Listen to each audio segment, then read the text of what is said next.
وخير الهدي هدي محمد صلى الله عليه وسلم وشر الأمور محدثاتها وكل محدثة بدعة وكل بدعة ضلالة يا أيها الذين آمنوا اتقوا الله حق تقاته ولا تموتن إلا وأنتم مسلمون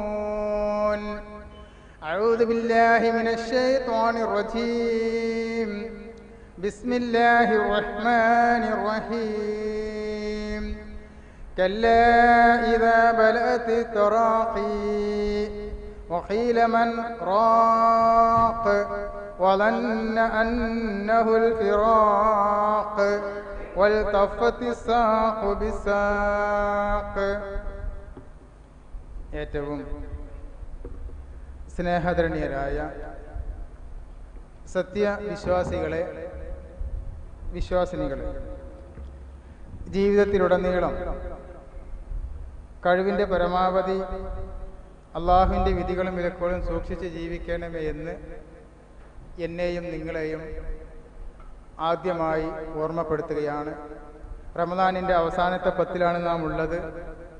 ആ അവസാനത്തെ പത്തിൽ അള്ളാഹുവിൻ്റെ ഭവനത്തിൽ കൂടി അള്ളാഹുവിൻ്റെ ദീനീ കാര്യങ്ങൾ ചർച്ച ചെയ്യുന്ന സദസ്സിൽ മലക്കുകളുടെ സാന്നിധ്യവും പ്രാർത്ഥനയും നമുക്കുണ്ടാകുമെന്ന ആ ഒരു നിയ്യത്തോടു കൂടി നിങ്ങളൊക്കെ ഇരിക്കണമെന്ന് ആദ്യമായി ഓർമ്മപ്പെടുത്തുകയാണ്. റബ്ബിലേക്ക് മടങ്ങുക എന്നതാണ് നമ്മുടെ വിഷയം. ജനിച്ച എല്ലാ മനുഷ്യരും തൻ്റെ റബ്ബിലേക്ക് മടങ്ങുമെന്നുള്ള കാര്യത്തിൽ ആർക്കും സംശയമില്ല.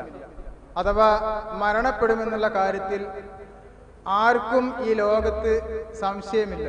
അത് ദൈവിക വിശ്വാസിയാണെങ്കിലും അതല്ല ദൈവത്തിൽ വിശ്വാസമില്ലാത്ത ആളാണെങ്കിലും ഏകദൈവ വിശ്വാസിയാണെങ്കിലും ബഹുദൈവ വിശ്വാസിയാണെങ്കിലും അള്ളാഹുവിനോട് മാത്രം പ്രാർത്ഥിച്ചാൽ മതി എന്ന് വിശ്വസിക്കുന്ന ആളാണെങ്കിലും അതല്ല അള്ളാഹുവിലേക്ക് അടുപ്പിക്കുവാൻ വേണ്ടി ഇടയാളന്മാരെ സ്വീകരിക്കണമെന്ന് വിചാരിക്കുന്ന ആളുകളാണെങ്കിലും ഈ ലോകത്ത് കാണുന്ന മുഴുവൻ മനുഷ്യരും ഞാൻ മരിക്കുമെന്ന് വിശ്വസിക്കുന്ന ആളുകളാണ്. അതിൽ ആർക്കും യാതൊരു സംശയവുമില്ല. അങ്ങനെ മരിക്കുമ്പോൾ എങ്ങനെ മരിക്കണമെന്നതാണ്, എൻ്റെ റബ്ബിലേക്ക് മടങ്ങുമ്പോൾ എങ്ങനെ മടങ്ങണമെന്നുള്ള കാര്യത്തിൽ മാത്രമാണ് ഇവിടെ ആളുകൾക്കിടയിൽ സംശയമുള്ളത്.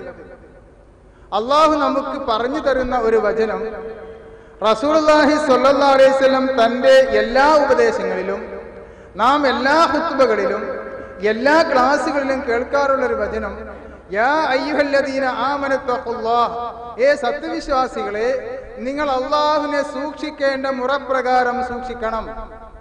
വലാ തമൂതുന്ന ഇല്ലാ വഅൻതും മുസ്ലിമൂൻ, നിങ്ങൾ മുസ്ലിമായിട്ടല്ലാതെ മരണപ്പെടാൻ പാടില്ല. അള്ളാഹുവിന് കീഴൊതുങ്ങി ജീവിക്കുന്ന, അള്ളാഹുവിന്റെ വിധികളൊക്കെ പാലിച്ച് ജീവിക്കുന്ന, അള്ളാഹുവിന്റെ ഉത്തമ അടിമയായിട്ടല്ലാതെ മനുഷ്യരെ, പ്രത്യേകിച്ചും വിശ്വാസികളെ വിളിച്ചുകൊണ്ട് നിങ്ങൾ ഒരിക്കലും ഈ ലോകത്ത് നിന്ന് മരണപ്പെട്ടു പോകാൻ പാടില്ല. നിങ്ങളോട് റബ്ബിങ്കിലേക്ക് മടങ്ങിച്ചെല്ലാൻ പാടില്ല. ആ റബ്ബിനെ സൂക്ഷിച്ച് ജീവിക്കുക എന്ന് പറഞ്ഞാൽ എങ്ങനെയാണ്? അത് അള്ളാഹു കൃത്യമായി മനുഷ്യകുലത്തെ ഈ ലോകത്തേക്ക് പറഞ്ഞയച്ചപ്പോ ആദം നബി ഇസ്ലാമിനെയും ഹവ്വാഇനെയും കൃത്യമായ നിർദ്ദേശത്തിന്റെ അടിസ്ഥാനത്തിലാണ് ഈ ലോകത്തേക്ക് അള്ളാഹു പറഞ്ഞു വിട്ടത്. അഥവാ ഖുൽനഹ്ബിതു മിൻഹാ ജമീഅ ഇമ്മാ ഫഇമ്മാ യഅതിയന്നകും മിന്നി ഹുദാ ഫമൻ തബിഅ ഹുദായ ഫലാ ഖൗഫുൻ അലൈഹിം വലാ ഹും യഹ്സനൂൻ.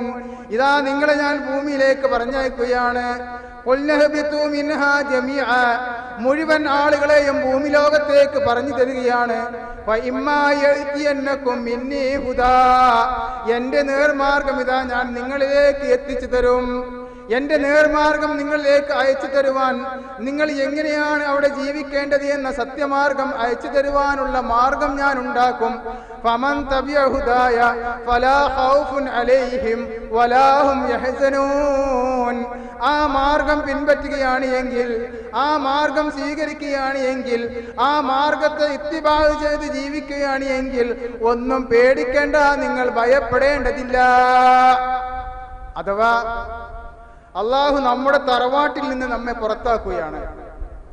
ഇപ്പോൾ നമ്മളെ വീട്ടിലൊരു കുട്ടി എന്തെങ്കിലും കച്ചറ ഉണ്ടാക്കി, അല്ലെങ്കിൽ എന്തെങ്കിലും പ്രശ്നം ഉണ്ടാക്കി, അല്ലെങ്കിൽ സംഘടനയിൽ നിന്ന് കുറച്ച് ആളുകളെ മാറ്റി നിർത്തുമ്പോൾ നമ്മൾ പറയും പ്രശ്നമൊന്നുമില്ല, നിങ്ങൾ ഈ വിചാരിച്ച ഈ നടത്തിക്കൊണ്ടിരിക്കുന്ന ഈ ആശയം മാറ്റിയിട്ട് നമ്മളെ ആദർശത്തിലേക്ക് തിരിച്ചു വരികയാണെങ്കിൽ നിങ്ങൾ കിട്ടുന്ന വന്നോളി. അതാണ് അള്ളാഹു പറഞ്ഞത്, ഇതാ എന്റെ സന്മാർഗം വന്നെത്തും, ആ സന്മാർഗം അനുസരിച്ച് ജീവിച്ചാൽ നിങ്ങൾ ഒരിക്കലും ഭയപ്പെടേണ്ടതില്ല, ഈ സ്വർഗത്തിലേക്ക് തന്നെ നിങ്ങൾക്ക് തിരിച്ചു വരാം. സ്വർഗത്തിലേക്ക് തിരിച്ചു പോകുവാനുള്ള ജീവിതമാണ് നാം ഇവിടെ നടത്തിക്കൊണ്ടിരിക്കുന്നത്. അള്ളാഹു തിരിച്ചു പറഞ്ഞു, വല്ലദീന കഫറു വകദ്ദബൂ ബിആയാതിനാ ഉലൈക അസ്ഹാബുൻ നാർ ഹും ഫീഹാ ഖാലിദൂൻ. ഇനി എന്റെ ദൃഷ്ടാന്തം വന്നെത്തുമ്പോ, എന്റെ സത്യമാർഗം വന്നെത്തുമ്പോ നിഷേധിക്കുകയും കളവാക്കുകയും ചെയ്യുന്ന ആളുകൾ ഉലൈക അസ്ഹാബുൻ നാർ, നരകത്തിന്റെ ആളുകളായിരിക്കും അത്തരം ആളുകൾ. ഹും ഫീഹാ ഖാലിദൂൻ. ദുനിയാവിന്റെയും പരലോകത്തിന്റെയും ഏറ്റവും പ്രധാനപ്പെട്ട പ്രത്യേക വ്യത്യാസമാണ് സഹോദര. ദുനിയാവിന്റെയും പരലോകത്തിന്റെയും ഏറ്റവും പ്രധാനപ്പെട്ട വ്യത്യാസമാണ് എന്ത്? ഇവിടെ നമുക്ക് സുഖ സൗകര്യങ്ങളുണ്ട്, സുഖ സൗകര്യങ്ങൾ ഇല്ലാത്തവരുണ്ട്, സൗന്ദര്യമുള്ളവരുണ്ട്, സൗന്ദര്യമുള്ളവരുണ്ട്, ആരോഗ്യമുള്ളവരുണ്ട്, ആരോഗ്യമില്ലാത്തവരുണ്ട്, കണ്ണിന് കാഴ്ചയുള്ളവരുണ്ട്, കണ്ണിന് കാഴ്ചയില്ലാത്തവരുണ്ട്, ജീവിത സുഖ സൗകര്യം അധികമുള്ളവരുണ്ട്, ഇല്ലാത്തവരുണ്ട്. പക്ഷേ ഏതെല്ലാം സുഖ സൗകര്യമുണ്ട് എങ്കിലും ആ ജീവിതം നശ്വരമാണ്. എത്ര കാലം ഇവിടെ ജീവിക്കുമെന്ന് നമുക്കാർക്കും തിട്ടപ്പെടുത്താൻ സാധ്യമല്ല. ഏത് സമയമാണ് റബ്ബിലേക്ക് മടങ്ങേണ്ടത് എന്ന് തിട്ടപ്പെടുത്താൻ സാധ്യമല്ലാത്ത വിധം നശ്വരമാണ്. എത്ര സുഖ സൗകര്യമുള്ള മനുഷ്യനും അത് അനുഭവിച്ചേ പറ്റൂ. നോക്കുകയാണെങ്കിൽ ഒരു രോഗി നമ്മളെ ഒരു ആശുപത്രിയിൽ നിന്ന് കൊണ്ടുവന്ന് ഇനി ഒന്നും ചെയ്യാനില്ല എന്ന് പറഞ്ഞ് ഒരുപക്ഷെ തിരുവനന്തപുരം ശ്രീജിത്തിൽ നിന്ന് തിരിച്ചു കൊണ്ടുവന്നാലും ഇവിടെ ഒരു ഡോക്ടറെ അടുത്ത് കൊണ്ടു ചെന്നാൽ പിന്നെ ആ ഡോക്ടറെ രോഗിക്ക് ചികിത്സിക്കും. പക്ഷേ എത്ര പണമുള്ള ആളാണ് എങ്കിലും പണത്തിന്റെ കെട്ടുമായി ചെന്നാലും ഒരു ഹോസ്പിറ്റലിൽ കൊണ്ടുപോയി എന്റെ ഉപ്പ ഇതാ മരണപ്പെട്ടു പോയിട്ടുണ്ട് എന്ന് പറഞ്ഞാൽ ഒരു പാരസെറ്റാമോൾ പോലും ആ രോഗി ആ മയ്യത്തിന് കൊടുക്കാൻ ഇന്നും ഇവിടെ സംവിധാനം ആർക്കും ധൈര്യമില്ല. അഥവാ മരണപ്പെട്ടും എന്നുള്ളതിൽ യാതൊരാൾക്കും സംശയമില്ല. അങ്ങനെ മരണപ്പെട്ട് പരലോകത്തെത്തിക്കഴിഞ്ഞാൽ അവിടെ നരകം ലഭിക്കുന്ന ആളുകൾക്ക് ഖാലിദീന ഫീഹാ, സ്വർഗം ലഭിക്കുന്ന ആളുകൾക്കും ഖാലിദീന ഫീഹാ, പിന്നീട് അവിടെ നിന്ന് മോചനമില്ലാത്ത വിധം ശാശ്വതമാണ് എന്ന് അള്ളാഹു നമുക്ക് പഠിപ്പിച്ചു തരികയാണ്. എല്ലാ മനുഷ്യരും മരണം ആസ്വദിക്കുമെന്ന് അള്ളാഹു നമുക്ക് പറഞ്ഞു തരുന്നു. എല്ലാ ആത്മാവും മരണത്തെ ആസ്വദിക്കുക തന്നെ ചെയ്യും. ഈ ലോകത്ത് വെച്ച് നിങ്ങൾ പ്രവർത്തിക്കുന്ന പ്രവർത്തനമുണ്ടല്ലോ, ആ പ്രവർത്തനത്തിന് പ്രതിഫലം പൂർണ്ണമായി നൽകുന്നത് അള്ളാഹു ഖിയാമത്ത് നാളിൽ പരലോകത്ത് വെച്ചാണ്. ഈ ലോകത്ത് ഒരാൾക്കും ഈ ഇവിടെ വെച്ച് പ്രവർത്തിക്കുന്ന ഒരു പ്രവർത്തനത്തിന് പ്രതിഫലം കൊടുക്കാൻ സാധ്യല്ല. ചില ആളുകൾ കണ്ടു ചെയ്യുന്നവരുണ്ട്, കാണാതെ ചെയ്യുന്നവരുണ്ട്, അറിയാതെ ചെയ്യുന്നവരുണ്ട്, അറിഞ്ഞു ചെയ്യുന്നവരുണ്ട്. അറിഞ്ഞു ചെയ്യുന്നവർക്ക് ഒരു പക്ഷെ അതിനനുസരിച്ചുള്ള സ്ഥാനമാനങ്ങളിലും കൊടുക്കാൻ നമുക്ക് സാധിക്കും. പക്ഷേ അറിയാതെ ചെയ്യുന്ന ആളുകളെ നമ്മളെങ്ങനെ കണ്ടുപിടിക്കും? ഒരു ഉദാഹരണം ഞാൻ നിങ്ങൾക്ക് പറഞ്ഞു തരാം. പൂക്കിപ്പറമ്പ് ബസ് അപകടം ആരും മറന്നു പോയിട്ടില്ല. പൂക്കിപ്പറമ്പ് ബസ് നടന്ന കാലത്ത് ജീവിച്ച ഒരു മനുഷ്യനും പൂക്കിപ്പറമ്പ് ബസ് അപകടം അവന്റെ ഹൃദയത്തിൽ നിന്ന് മായ്ച്ചു കളയാൻ സാധ്യമല്ല. കാരണം 10-40 മനുഷ്യ ശരീരങ്ങൾ കത്തിക്കരഞ്ഞ് കൂട്ടിയിട്ടത് പത്രത്തിലെങ്കിലും കണ്ടവരാണ് നമ്മള്.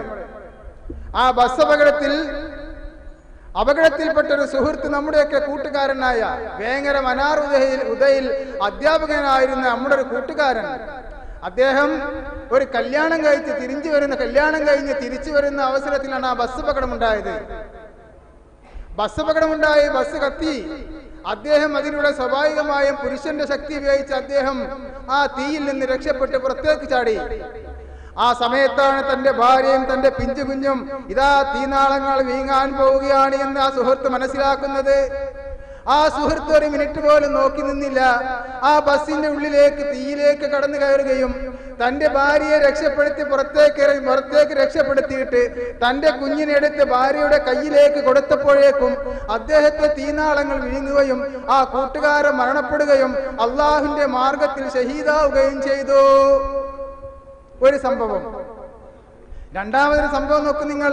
കഴിഞ്ഞ വർഷമോ അതിന്റെ മുന്നത്തെ വർഷയോ നമ്മൾ പത്രത്തിൽ വായിച്ചു, അരീക്കോട് ഒരു കുടുംബനാഥൻ തന്റെ ഭാര്യയെയും 2 കുട്ടികളെയും കൊണ്ടുപോയി വെള്ളക്കെട്ടിലേക്ക് താഴ്ത്തിയിട്ട് അവരെ 3 പേരെയും കൊന്നുകളഞ്ഞിട്ട് തന്റെ ജീവിത സുഖത്തിന് വേണ്ടി സ്വയം ജീവിച്ച മനുഷ്യൻ. അഥവാ ഒരു സുഹൃത്ത് തന്റെ ജീവിതം ത്യജിച്ചിട്ടെങ്കിലും തന്റെ കുടുംബത്തെ രക്ഷപ്പെടണമെന്ന് വിചാരിച്ച മനുഷ്യൻ. മറ്റയാൾ മറ്റുള്ളവരെ കൊന്നുകളഞ്ഞാലും വേണ്ടില്ല, എനിക്ക് രക്ഷപ്പെടണമെന്ന് വിചാരിക്കുന്ന മനുഷ്യൻ. ഈ 2 മനുഷ്യന്മാർക്ക് എങ്ങനെ പ്രതിഫലം നൽകും നമ്മൾ? ഒരാൾക്കൊരു പക്ഷെ ശിക്ഷ കൊടുക്കാൻ നമുക്ക് സാധിച്ചേക്കാം. 3 ആളെ കൊന്നാൽ എത്ര പേരെ കൊന്ന ശിക്ഷയാണ് നമ്മൾ കൊടുക്കുക? ഏതായിരുന്നാലും അദ്ദേഹത്തെ കൊല്ലാൻ നമുക്ക് സാധിച്ചേക്കാം. പക്ഷേ ഈ ബസ് അപകടത്തിൽ തന്റെ പിഞ്ചു കുഞ്ഞിനെയും തന്റെ ഭാര്യയെയും രക്ഷപ്പെടുത്തി അള്ളാഹുവിന്റെ മാർഗത്തിൽ ഷഹീദാകാൻ തയ്യാറായ മനുഷ്യന് എന്ത് പ്രതിഫലമാണ് സഹോദര നമുക്ക് കൊടുക്കാൻ സാധിക്കുക? അതാണ് അള്ളാഹു പറഞ്ഞത്, ഈ ലോകത്ത് വെച്ച് നിങ്ങൾ പ്രവർത്തിക്കുന്ന പ്രവർത്തനമുണ്ടല്ലോ, ആ പ്രവർത്തനത്തിന്റെ മുഴുവനും പ്രതിഫലം അള്ളാഹു ഖിയാമത്ത് നാളിൽ വെച്ച് നൽകും. അവിടെ വെച്ച് ആർക്ക് നരകത്തിൽ നിന്ന് രക്ഷപ്പെടുവാനും ആർക്ക് സ്വർഗത്തിൽ പ്രവേശിക്കുവാനും സാധിച്ചുവോ അവനാണ് വിജയി. ഫഖദ് ഫാസ്, അവനാണ് വിജയി എന്ന് നിങ്ങൾ മനസ്സിലാക്കണം. വമൽ ഹയാത്തുദ് ദുനിയാ ഇല്ലാ മതാഉൽ ഖുറൂർ, ഈ ദുനിയാവിലെ ജീവിതമുണ്ടല്ലോ അത് നശ്വരമാണ്, അത് കളിതമാശയാണ്, അത് വഞ്ചിക്കപ്പെടുന്ന ചരക്കാണ് എന്ന് അള്ളാഹു ഖുർആനിലൂടെ നമ്മെ പഠിപ്പിക്കുന്നു. അഥവാ പരലോകത്തേക്ക് മടങ്ങാൻ വേണ്ടിയാണ് ഈ ലോകത്ത് നാം ജീവിക്കുന്നത്. അല്ലദീ ഖലഖൽ മൗത വൽ ഹയാത ലിയബ്ലുവകും അയ്യുകും അഹ്സനു അമലാ. അല്ലദീ ഖലഖൽ മൗത വൽ ഹയാത്ത്, അല്ലാഹു ജീവിതവും മരണവും ഈ ലോകത്ത് സൃഷ്ടിച്ചിട്ടുള്ളത്. ജീവിതവും മരണവും ഒരു മനുഷ്യന് ജീവിതം മുതൽ മരണം വരെയുള്ള മനുഷ്യന്റെ കാലഘട്ടം അല്ലാഹുവിടെ സംവിധാനിച്ചിട്ടുള്ളത് ലിയബ്ലുവകും അയ്യുകും അഹ്സനു അമലാ. ആ ജീവിതകാലത്ത് ആരാണ് നന്മ പ്രവർത്തിക്കുന്നത് എന്ന് പരിശോധിക്കുവാൻ വേണ്ടിയാണ്. നമ്മൾ കൃത്യമായി മനസ്സിലാക്കണം. പരീക്ഷ കഴിഞ്ഞാൽ അവനതാ മരിച്ചു, മയ്യത്ത് കട്ടിലേക്ക് എടുത്തു വെച്ചു, ഇനി പരീക്ഷ നടക്കാൻ പോവുകയാണ്. പഠനം കഴിഞ്ഞു, മരണത്തോടു കൂടി പഠനം കഴിഞ്ഞു, ഇവിടുത്തെ പരീക്ഷണം കഴിഞ്ഞു, പരീക്ഷയും കഴിഞ്ഞു, മരണത്തോടു കൂടി പിന്നീട് നമുക്ക് ആർക്കും മറ്റൊന്നുമില്ല. അള്ളാഹുവിന്റെ തിരുദൂതർ പറഞ്ഞില്ലേ, യത്ബഉൽ മയ്യിത്തു സലാസുൻ, ഒരു മയ്യത്തിനെ അതാ 3 കാര്യങ്ങൾ പിന്തുടരും. അവന്റെ കുടുംബം അവന്റെ മയ്യത്തിന്റെ കൂടെ പിന്തുടരുന്നു. ഞാൻ മരിച്ചാൽ അല്ലെങ്കിൽ നിങ്ങളിൽ ആരെങ്കിലും മരിച്ചാൽ നമ്മുടെ കുടുംബം നമ്മുടെ മയ്യത്തിന്റെ കൂടെ ഖബറിൽ വരെ വരുന്നു. നമ്മുടെ നമ്മുടെ സമ്പത്ത് നമ്മുടെ ഖബറിന്റെ വരെ വരുന്നു. നമ്മളെ മറവ് ചെയ്യുന്നതോടുകൂടി 2 കാര്യങ്ങൾ തിരിച്ചു പോരുകയും 2 തിരിച്ചു പോരുകയും 1 മാത്രം ബാക്കിയാവുകയും ചെയ്യുമെന്ന് ഹബീബ് മുഹമ്മദ് മുസ്തഫ സ്വല്ലല്ലാഹു അലൈഹി വസല്ലം നമ്മെ പഠിപ്പിക്കുകയാണ്. റസൂലുള്ളാഹി വിശദീകരിക്കുന്നു, സമ്പത്തും സ്വത്തും തിരിച്ചു പോരും. നിങ്ങൾ പ്രവർത്തിച്ച പ്രവർത്തനമുണ്ടല്ലോ, ആ പ്രവർത്തനം മാത്രം ഖബറിൽ ബാക്കിയാകുന്ന, നിങ്ങളും ആ പ്രവർത്തനവും മാത്രം ഖബറിൽ ബാക്കിയാകുന്ന ഒരു ദിവസം നിങ്ങൾക്ക് വരാനുണ്ട്. അതാണ് മടക്കത്തിന്റെ ദിവസം. ആ ദിവസത്തേക്ക് വേണ്ടി നന്മ പ്രവർത്തിച്ചു വെച്ചാൽ ആ നന്മയും നമ്മളും ഉണ്ടാകും, തിന്മ പ്രവർത്തിച്ചാൽ ആ തിന്മയാകുന്ന പ്രവർത്തനവും നമ്മളും ഖബറിൽ ബാക്കിയാകുമെന്ന് ഹബീബ് മുഹമ്മദ് മുസ്തഫ സ്വല്ലല്ലാഹു അലൈഹി വസല്ലം. നോക്കാണ് നിങ്ങള്, മരിച്ച് നമ്മുടെ ഏറ്റവും വലിയ അടുത്ത കൂട്ടുകാരനാണെങ്കിൽ നമ്മൾ എന്ത് ചെയ്യും? എല്ലാവരും മരിച്ച് തിരിഞ്ഞു പോന്നതിന് ശേഷം, ഇപ്പൊ ഭാര്യയൊക്കെ മരിച്ചതാണെങ്കിൽ എല്ലാവരും, ഭാര്യ ഉമ്മയൊക്കെയാണ് മരിച്ചെങ്കിൽ എല്ലാവരും പിരിഞ്ഞു പോന്നതിന് ശേഷം പിന്നെ നമ്മളവിടെ അങ്ങനെ ഒരു 5 മിനിറ്റ് നിൽക്കും. എല്ലാവരും പോയതിൻ്റെ ശേഷം ആ ഖബറിന്റെ അടുത്ത് ഒരു പക്ഷെ ഒന്നും കൂടി നമ്മൾ പോയി നോക്കും. പിന്നെ ഒരു 2-3 മിനിറ്റ് അവിടെ നിൽക്കും. പോരുമ്പോ പള്ളിന്റെ ഗേറ്റിങ് വെച്ച് കാണും, ഒന്നും കൂടി തിരിഞ്ഞു നോക്കും. അതോടുകൂടി കഴിഞ്ഞു. പിന്നീട് ആർക്കും ഒന്നും ചെയ്യാൻ പറ്റാത്ത ഒരു ദിവസം നിങ്ങൾക്ക് വരാനുണ്ട് എന്ന് ഹബീബ് റസൂലുള്ളാഹി സ്വല്ലല്ലാഹു അലൈഹി വസല്ലം നമ്മെ പഠിപ്പിക്കുകയാണ്. ഇബ്നു ഉമർ റളിയല്ലാഹു അൻഹു പഠിപ്പിക്കുന്ന ഒരു ഹദീസ് നമുക്ക് കാണാൻ സാധിക്കും.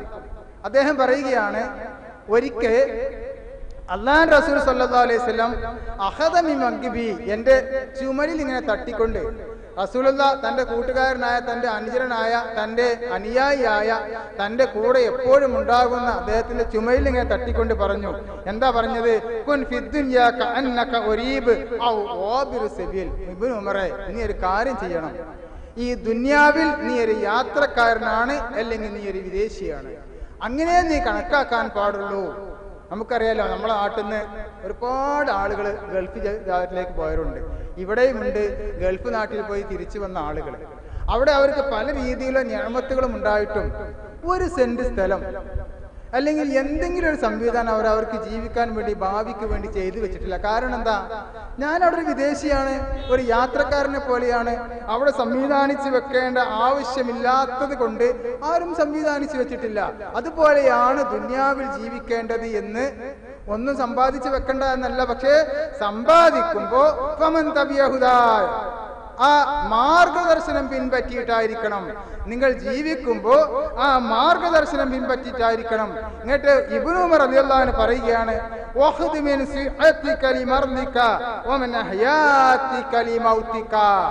നിന്റെ ആരോഗ്യകാലത്ത് നീ നിന്റെ രോഗകാലത്തിന് വേണ്ടി മാറ്റിവെക്കണം, എടുത്തു വെക്കണം. ആഹുദർ നമുക്കറിയാം, എടുത്തു വെക്കണം എന്നാണ്. നിന്റെ സ്വീകരിച്ചു വെക്കണം. നിന്റെ ആരോഗ്യമുള്ള കാലത്ത് ആരോഗ്യമില്ലാത്ത കാലം വരുമെന്ന് മനസ്സിലാക്കിയിട്ട് നീ മാറ്റിവെച്ചോ. നമ്മൾ സാധാരണ കവിതയിൽ പഠിച്ചിട്ടുണ്ട്, സമ്പത്ത് കാലത്ത് തൈബത്ത് വെച്ചാൽ ആപത്ത് കാലത്ത് കാപത്ത് തിന്നാം എന്ന രീതി നമ്മൾ കവിത പഠിച്ചിട്ടുണ്ട്. അതുപോലെ നിനക്ക് ആരോഗ്യമുള്ള കാലത്ത് ചെയ്തോ, ആരോഗ്യമില്ലാത്ത കാലത്തേക്ക് ഉപകാരപ്പെടും.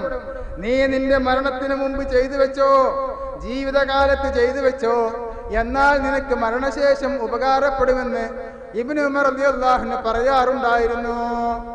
നമുക്കറിയാലോ, മരണത്തിന് ശേഷം ഇനി ഒന്നും ചെയ്യാൻ സാധ്യമല്ലാത്ത വിധം നാം പോവുകയാണ്. ഒരു മനുഷ്യൻ അദ്ദേഹത്തിന് ആരോഗ്യമുണ്ടായിരുന്ന കാലത്ത് എല്ലാ ദിവസവും 5 വക്തിനും ജമാഅത്തിന് വന്നിരുന്നു എന്ന് വിചാരിക്കുക.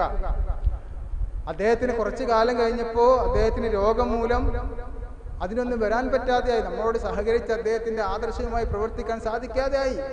അള്ളാഹുവിന്റെ പ്രതിഫലം അന്ന് എത്ര ലഭിച്ചിരുന്നുവോ അത്രയും അദ്ദേഹത്തിന് ലഭിക്കുമെന്നാണ് നമുക്കറിയാലോ. നമ്മൾ എവിടേക്ക് ഉദാഹരണത്തിന് പോകേണ്ട ആവശ്യമില്ല. നമ്മളെ യൂസുഫ് അഷ്ഠന മതിയല്ലോ. എന്തിനാ കൂടുതൽ ഉദാഹരണത്തിന് ആവശ്യം? ഞാനൊരു 86 ഈ പള്ളിയിൽ വരാൻ തുടങ്ങി. അന്നൊക്കെ എൻ്റെ നാട്ടിൽ നിന്ന് മാറിയിട്ട് ബസ് കയറി ജുമയ്ക്ക് വന്നിരുന്ന കാലത്ത് ആദ്യമായി ഈ പള്ളിയിലേക്ക് ഒരു ദിവസം പുതുപ്പറമ്പിൽ നിന്ന് നടന്ന് ഖുർആൻ ക്ലാസ്സിന് വന്നു. അന്ന് ഈ ബിൽഡിങ്ങിന്റെ താഴത്ത് സ്ത്രീകളുടെ ഭാഗത്ത് വെച്ച് നമ്മുടെ കുഞ്ഞമ്മർപ്പിന്റെ ഖുർആൻ ക്ലാസ് ഉള്ളത്. അന്നാ എനിക്ക് മനസ്സിലായത് ജീവിതത്തിൽ ആദ്യമായിട്ട് ഈ ഖുർആനിന് അർത്ഥം ഉണ്ടെന്നും ഖുർആന്റെ അർത്ഥം പഠിക്കാൻ പറ്റുമെന്ന് മനസ്സിലായത്. അങ്ങനെ അത് മനസ്സിലാക്കുമ്പോൾ എൻ്റെ അടുത്ത് അന്ന് പൈസ ഇല്ല. ഞാൻ പഠിത്തം കഴിഞ്ഞ ഉടനാണ് അന്ന് എനിക്കൊരു ഖുർആൻ പരിഭാഷ കിട്ടണം.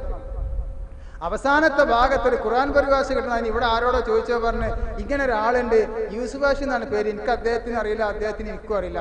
അന്ന് അദ്ദേഹം ഞാൻ ഒരു പൈസയും പോലും കൊടുക്കാതെ എനിക്ക് ഉണ്ടാകുമ്പോൾ തന്നാൽ മതിയാണ്. കാരണം അന്ന് അദ്ദേഹം ഒരു ഖുർആൻ പരിഭാഷ എനിക്കത് ഇന്നും ഞാൻ ഓർക്കുന്നുണ്ട്. അന്ന് മുതൽ എനിക്ക് ആ മനുഷ്യനെ പരിചയമുണ്ട്. അന്ന് മുതൽ ഇന്ന് വരെ നമ്മുടെ എല്ലാ കാര്യത്തിലും സജീവമായി രംഗത്തുണ്ടായിരുന്ന ഒരു മനുഷ്യനാണ് യൂസുഫ് ഹാഷി. അദ്ദേഹം ഇപ്പൊ സുഖമില്ലാതെ വീട്ടിലിരിക്കാണ്, ഒരു നഷ്ടവുമില്ല. അന്ന് എന്തെല്ലാം അദ്ദേഹത്തിന് ലഭിച്ചിരുന്നു അത് മുഴുവനും അള്ളാഹുവിൽ നിന്ന് അദ്ദേഹത്തിന് ലഭിച്ചുകൊണ്ടിരിക്കുന്നതിൽ യാതൊരു സംശയവുമില്ല. അള്ളാഹു അദ്ദേഹത്തിന്റെ രോഗം സുഖപ്പെടുത്തി അനുഗ്രഹിക്കുമാറാവട്ടെ. അതോടുകൂടി നിങ്ങളോടെല്ലാം പ്രത്യേകമായി നിങ്ങളുടെ ഒക്കെ ശ്രദ്ധയിലുണ്ട്. എങ്കിലും അദ്ദേഹത്തിന്റെ പേരെടുത്ത് പറഞ്ഞ് അദ്ദേഹത്തിന് വേണ്ടി പ്രാർത്ഥിക്കണം നമ്മളൊക്കെ എന്ന് ഒന്നുകൂടി ഓർമ്മപ്പെടുത്തുകയാണ്. ഞാൻ പറഞ്ഞു വന്നത്, മരിച്ചു കഴിഞ്ഞാൽ പൂർണ്ണമായി നിന്നു പോവുകയാണ്. അതുകൊണ്ട് ജീവിതകാലത്ത് മരണത്തിന് വേണ്ടി എടുത്തു വെക്കണം. അതിന് നാം ചെയ്യേണ്ടത് കിട്ടുന്ന സമയം പരമാവധി ഉപയോഗപ്പെടുത്തണം. തനിക്ക് ലഭിക്കുന്ന സമയത്ത് സൃഷ്ടാവിനോടും സൃഷ്ടികളോടുമുള്ള കടമകൾ പൂർണ്ണമായി നിറവേറ്റണം. അത് എത്ര ധൃതിയാണെങ്കിലും, പ്രത്യേകിച്ചും നമസ്കാരത്തിന്റെ വിഷയത്തിൽ യാതൊരു കുറവും വരുത്താൻ പാടില്ല. ജമാഅത്താണെങ്കിൽ ജമാഅത്ത് പഴിവിന്റെ പരമാവധി. അർശിന്റെ തണലിൽ ലഭിക്കുന്ന 7 വിഭാഗങ്ങളെ എണ്ണിയപ്പോ ഒരു വിഭാഗത്തെ അള്ളാഹു പറഞ്ഞത് അവരുടെ ഹൃദയം പള്ളിയിൽ തൂക്കിയതാണ് എന്നാ. ഹൃദയം പള്ളിയിൽ വെക്കാൻ ഹൃദയത്തിനാണ് പള്ളിയൊക്കെ തൂക്കിയതല്ലല്ലോ. എവിടെ ചെന്നാലും ഓന്റെ മനസ്സില് പഠിച്ചോനെ നിസ്കാരത്തിന് സമയമായല്ലോ, ഹസ്റായല്ലോ, എനിക്ക് എവിടെ നിന്നാണ് ജമാഅത്ത് കിട്ടുക, ഒരു പരിപാടിക്ക് പോകുമ്പോ എനിക്ക് എവിടെ നിന്ന് ജമാഅത്ത് കിട്ടുമെന്നുള്ള ആ ഒരു ചിന്ത, നമസ്കാരത്തിന്റെ ചിന്ത എപ്പോഴും ഒരു മനുഷ്യന്റെ മനസ്സിലുണ്ടായിരിക്കണം. അതോടുകൂടെ തനിക്ക് ലഭിച്ചതിൽ സംതൃപ്തിയടഞ്ഞ് ജീവിക്കാൻ സാധിക്കണം. എന്താണോ അള്ളാഹു തനിക്ക് നൽകിയിട്ടുള്ളത് അതിൽ സംതൃപ്തി അടഞ്ഞ് ജീവിക്കാൻ സാധിക്കണം. മൂസാ നബി അലൈഹി സ്വലാമിയോട് അള്ളാഹു പറഞ്ഞു, ഫഖ്ദ് മാ ആതൈതുക, നിനക്ക് എന്താണോ അള്ളാഹു നൽകിയത് അത് നീ സ്വീകരിച്ചു കൊള്ളുക. വകും മിനശ് ശാകിരീൻ, നീ നന്ദിയുള്ളവരുടെ കൂട്ടത്തിൽ ഉൾപ്പെടുകയും ചെയ്യുക എന്ന് മൂസാ നബി അലൈഹി സ്വലാമിയോട് അള്ളാഹു പഠിപ്പിക്കുകയാണ്. നോക്കണം നിങ്ങള്, നമുക്ക് ഭാവി കാര്യങ്ങളെക്കുറിച്ച് ആശങ്കയില്ലാത്ത ഒരു മനുഷ്യനുമില്ല. ഭാവി കാര്യത്തെക്കുറിച്ച് ആശങ്കയില്ലാത്തൊരു മനുഷ്യനുമില്ല. ഇപ്പൊ എന്റെ കുട്ടി 10ാം ക്ലാസ് കഴിഞ്ഞിക്കണമെങ്കിൽ, അല്ലെങ്കിൽ എന്റെ ഒരു മകൾ +2 കഴിഞ്ഞിക്കണമെങ്കിൽ, എന്റെ മകൻ ഡിഗ്രി കഴിഞ്ഞിട്ട് എന്റെ കുട്ടിയുടെ കാര്യം ഞാൻ എന്തായിരിക്കും റബ്ബേ, എന്റെ കുട്ടിയെ വിവാഹമാണല്ലോ, അവന്റെ ഭാവി എന്തായിരിക്കും എന്ന് പറഞ്ഞ് ഭാവിയെ കുറിച്ച് ചിന്തയില്ലാത്ത ഒരു മനുഷ്യനും നമ്മുടെ കൂട്ടത്തിലില്ല. പക്ഷേ നമുക്ക് ഉറപ്പായൊരു ഭാവിയുണ്ട്. ഇന്ന് ഇവിടെ വെച്ച് അള്ളാഹുവിലേക്ക് തിരിച്ചു പോവേണ്ടി വന്നാൽ അള്ളാഹുവിനെ കണ്ടുമുട്ടേണ്ടി വരുമല്ലോ എന്ന പരലോക ഭാവി നമ്മൾ ആരും ശ്രദ്ധിക്കാറില്ല, അത് വേണ്ടത്ര ഓർമ്മിക്കാറില്ല. അവരെ പറ്റിയാണ് അള്ളാഹു പറഞ്ഞത്, ഇന്നഹാ ഉലാഹി യുഹിബ്ബൂനൽ ആജില വയദറൂന വറാഅഹും യൗമൻ സഖീലാ. ക്ഷണികമായതിനെ മനുഷ്യൻ ഇഷ്ടപ്പെടുന്നു, നശ്വരമായതിനെ മനുഷ്യൻ ഇഷ്ടപ്പെടുന്നു. ഭാരമേറിയ ഒരു ദിവസത്തിന്റെ കാര്യം മനുഷ്യൻ മറന്നു പോവുകയാണ്. ഭാരമേറിയ ഒരു ദിവസം അവന് വരാനുണ്ട്, ആ കാര്യം അവൻ മറന്നു പോകുന്നു. ഈ നശ്വരമായ ക്ഷണികമായ ദുനിയാവിനെ മാത്രം അവൻ ഇഷ്ടപ്പെടുന്നു. മനുഷ്യ, നീ വിചാരിച്ചു പോയോ നിന്നെ വെറുതെ സൃഷ്ടിച്ചതാണ് എന്ന് നീ വിചാരിച്ചോ? വഅന്നകും ഇലൈനാ ലാ തുർജഊൻ, നീ നിന്റെ റബ്ബിലേക്ക് മടങ്ങുകയില്ല എന്നാണോ നീ വിചാരിച്ചിട്ടുള്ളത്? നിന്റെ റബ്ബിലേക്ക് നീ മടങ്ങുകയില്ല എന്ന് വിചാരിച്ചുകൊണ്ട് ജീവിക്കുകയാണോ? എന്താ നിന്നെ അശ്രദ്ധപ്പെടുത്തിയോ? നിന്റെ റബ്ബിന്റെ കാര്യത്തിൽ നിന്നെ എന്താണ് അശ്രദ്ധപ്പെടുത്തിയത്? നീ എന്താണ് വിചാരിച്ചിട്ടുള്ളത്?